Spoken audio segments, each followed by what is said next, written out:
नमस्कार। रामबाण क्लासेज के डिजिटल मंच पे आपका स्वागत है और मेरा नाम है बलराम योगी। और पिछली क्लास में मैंने आपको जैसलमेर के इतिहास के बारे में बताया था और मैंने आपको मूलराज द्वितीय के बारे में पिछली क्लास में आपको बताया था कि मूलराज द्वितीय के समय में जैसलमेर के एक बणिये आते हैं, जैन व्यापारी आते हैं जिनका नाम था सालिम सिंह। और सालिम सिंह के द्वारा जो पालीवाल ब्राह्मण जाति के जो लोग थे उनकी एक युवती से जबरदस्ती विवाह करने के बारे में कहा गया था। तो उसी दिन पालीवाल जो जाति के जो ब्राह्मण थे, उसके अलावा जैसे मैंने आपको बताया भी था कि कुलधरा में तो सभी जो व्यक्ति थे वो कौन सी जाति से थे, तो आप बताओगे पालीवाल जाति से। लेकिन आसपास के 84 गांवों के लोग भी वहां से पलायन करके कहां पे आ जाते हैं, जोधपुर में। तो यह एक विशेष घटना थी जो जैसलमेर के शासक मूलराज द्वितीय के समय की थी, जिसके बारे में मैं आपको बता चुका हूं। उसके अलावा अगर आपसे ये पूछे कि सालिम सिंह की हवेली कहां पे स्थित है, तो तब भी आपका आंसर क्या बनेगा? जैसलमेर। उसके अलावा अगर अपन बात करें तो ये मूलराज द्वितीय था, तो इसकी ज्यादा चलती नहीं थी। तो अंततः 1818 में ब्रिटिश ईस्ट इंडिया कंपनी के साथ में इसके द्वारा संधि कर ली जाती है। तो आज अपन उसी श्रृंखला को आगे रखते हुए आज अपन जवाहर सिंह के बारे में चर्चा करेंगे, जो मूलराज द्वितीय के पश्चात जैसलमेर के अगले शासक बने थे। तो आज अपन चर्चा करने वाले हैं मूलराज द्वितीय के पश्चात अगले जो शासक बनते हैं उनका नाम था जवाहर सिंह। जवाहर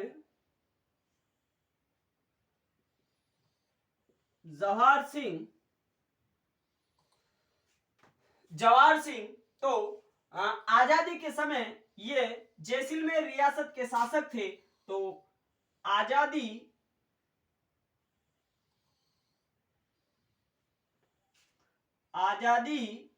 के समय जैसलमेर के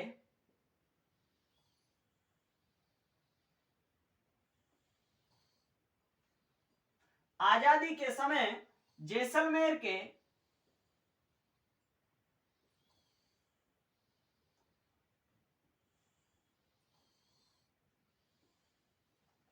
आजादी के समय ये क्या थे? जैसलमेर के शासक थे। उसके अलावा जैसे अपन बात करें जवाहर सिंह की, तो जवाहर सिंह के समय में ही जैसलमेर में सबसे पहले बात करें अपन जैसे डाक तार की, तो उसका प्रचलन भी सबसे पहले जवाहर सिंह के समय में ही हुआ था। तो कुल मिला के मेरे कहने का मतलब यह है कि जवाहर सिंह को अपन क्या कह सकते हैं? आधुनिक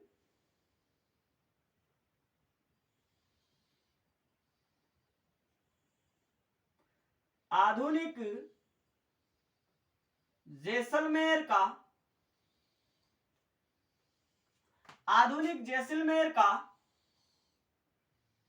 निर्माता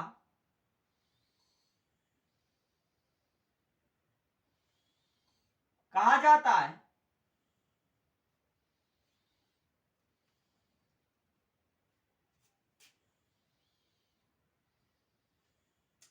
जवाहर सिंह को और क्या बोला जाता है? आधुनिक जैसलमेर का निर्माता। उसके अलावा इस जवाहर सिंह के द्वारा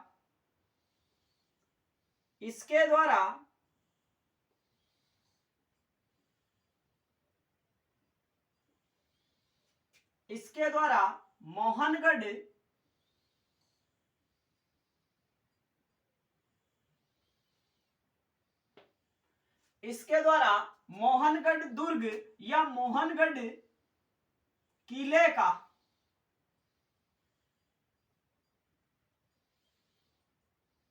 निर्माण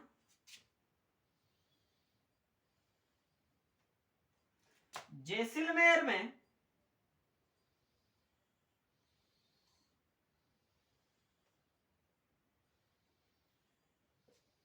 करवाया गया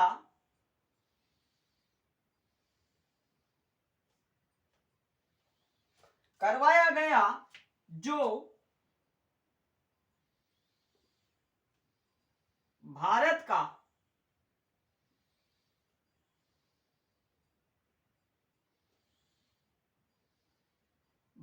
का अंतिम किला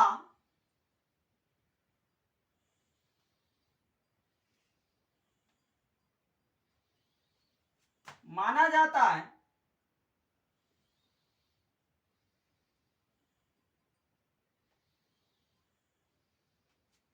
तो इस जवाहर सिंह के द्वारा जो मोहनगढ़ का दुर्ग आता है, जो जैसलमेर में स्थित है, उसका निर्माण करवाया गया था, जो भारत का अंतिम किला माना जाता है। तो अगर आपसे यह भी पूछा जाए कि भारत के अंतिम किले का निर्माण किसने करवाया था, तो आंसर क्या बनेगा? जवाहर सिंह। और भारत का अंतिम किला किसे माना जाता है, तब आप क्या बताओगे आंसर? मोहनगढ़ का किला, जैसलमेर। अब अपन बात करें तो मैं आपको ऊपर पहले ये बता भी चुका हूं कि आजादी के समय जवाहर सिंह जैसलमेर के शासक थे। तो इन जवाहर सिंह के समकालीन एक स्वतंत्रता सेनानी आते हैं राजस्थान के, जो प्रसिद्ध स्वतंत्रता सेनानी हैं। तो इनके अगर समकालीन अपन स्वतंत्रता सेनानी की बात करें, जैसलमेर में समकालीन स्वतंत्रता सेनानी, तो उनका नाम आता है सागरमल गोपा।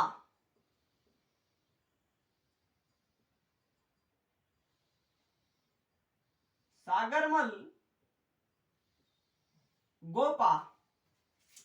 अब अगर अपन सागरमल गोपा की बात करें तो इस सागरमल गोपा के द्वारा ब्रिटिश शासन की बार बार आलोचनाएं की गई।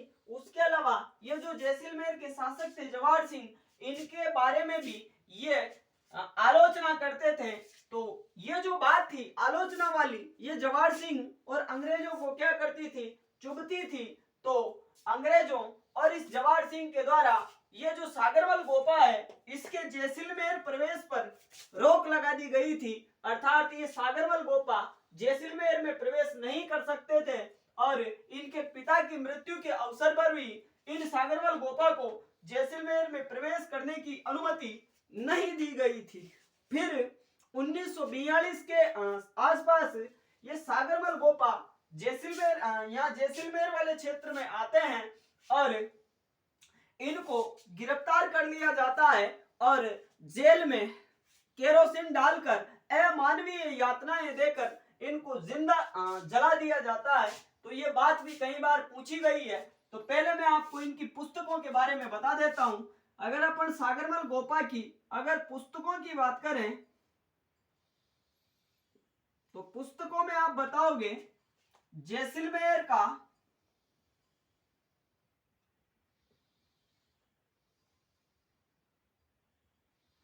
गुंडाराज, जैसलमेर का गुंडाराज, उसके अलावा रघुनाथ सिंह का मुकदमा,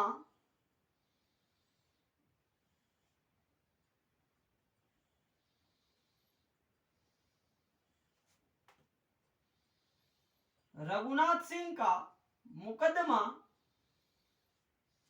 आजादी के दीवाने,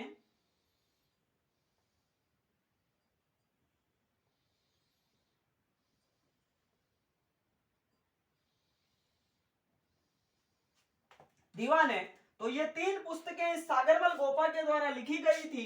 जैसलमेर का गुंडाराज, आजादी के दीवाने और रघुनाथ सिंह का मुकदमा। तो इन तीनों पुस्तकों में इनके द्वारा जैसलमेर के जवाहर सिंह तथा अंग्रेजों की आलोचना की गई थी। इसी वजह से इनके जैसलमेर प्रवेश पर अंग्रेजों ने क्या कर रखी थी? रोक लगा रखी थी। लेकिन 1942 में जब ये जैसलमेर आते हैं तो इनको गिरफ्तार कर लिया जाता है। किनको? सागरमल गोपा को। तो मैं यहाँ पे बता देता हूं, इनको क्या कर लिया गया? गिरफ्तार कर लिया गया। और गिरफ्तार करने के बाद में अमानवीय यातनाएं देकर, अमानवीय यातनाएं देकर 1946 में जेल में केरोसिन डालकर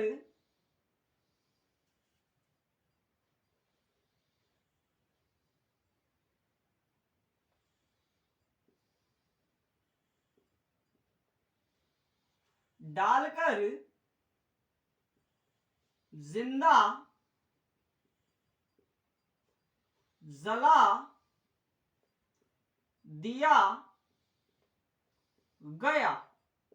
तो एक बार फिर मैं आपको बता देता हूं, जवाहर सिंह आजादी के समय जैसलमेर के ये शासक थे।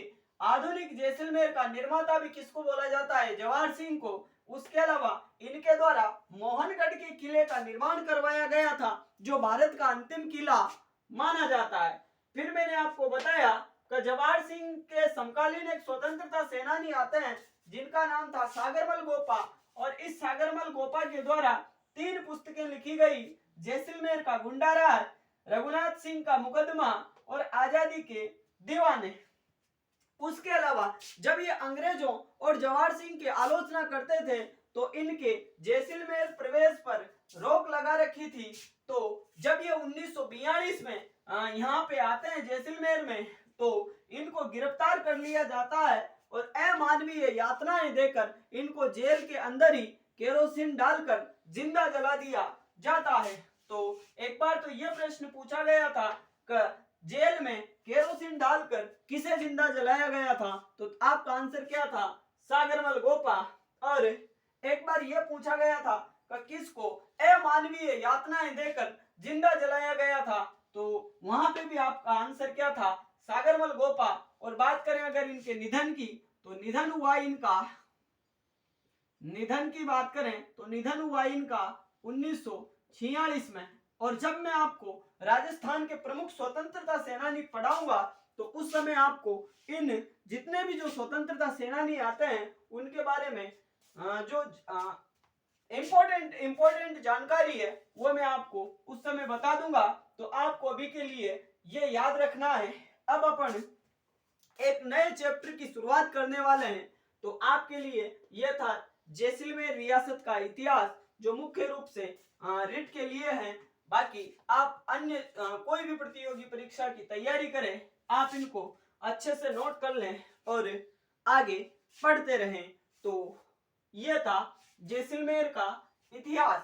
अब अपन अलवर के इतिहास के बारे में चर्चा करेंगे।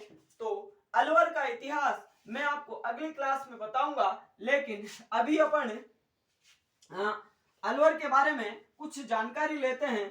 तो अब अपन अलवर के इतिहास के बारे में पढ़ने वाले हैं, कैसे अलवर में कैसे और किन के द्वारा शासन किया गया था, वहां पे कौन से राजवंश का शासन था।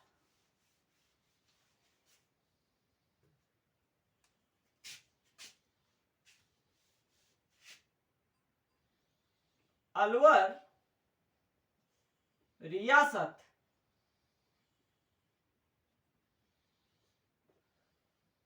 अलवर रियासत, तो अलवर रियासत पर बेसिकली किसका अधिकार माना जाता है? तो अलवर रियासत पर कछवाहा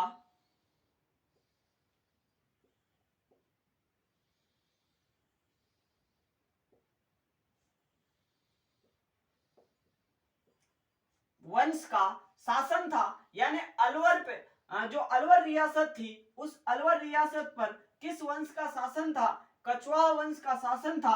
और कछवाहा वंश की एक ब्रांच आती है, कछवाहा वंश की नरूका शाखा,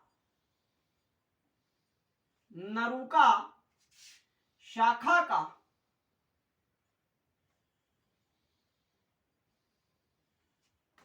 शासन था। और अलवर में ही एक स्थान पड़ता है माचेडी, माचेडी जिसको कहते हैं अपन। तो मैं आपको क्या बता रहा हूं, अलवर रियासत, तो अलवर रियासत पर किसका शासन था? आप बताओगे कछवाहा वंश का। और जब मैंने आपको जयपुर पढ़ाया था उस समय आपको ये बताया भी था कि जयपुर के कछवाहा राजवंश का जैसे संबंध भगवान कुश मतलब राम के पुत्र कुश के वंशज माने गए हैं जयपुर के कछवाहा राजवंश, उसी प्रकार से ये अलवर रियासत के शासक भी किसके वंशज माने गए हैं? भगवान रामचंद्र के ज्येष्ठ पुत्र कुश के वंशज माने गए हैं। तो अलवर में किस अलवर रियासत में किस वंश का शासन था? आप बताओगे कछवाहा वंश का। और कछवाहा वंश की कौन सी ब्रांच का वहां पे शासन था? तो आप बताओगे सर वहां पे कछवाहा वंश की नरुका शाखा का शासन था। उसके अलावा अगर अपन बात करें तो अलवर में एक स्थान पड़ता है, अलवर में एक स्थान पड़ता है और स्थान क्या था? माचेड़ी। अलवर में एक स्थान पड़ता है माचेड़ी। तो ये जो माचेड़ी है, यानी आप क्या बताओगे? अलवर के शासक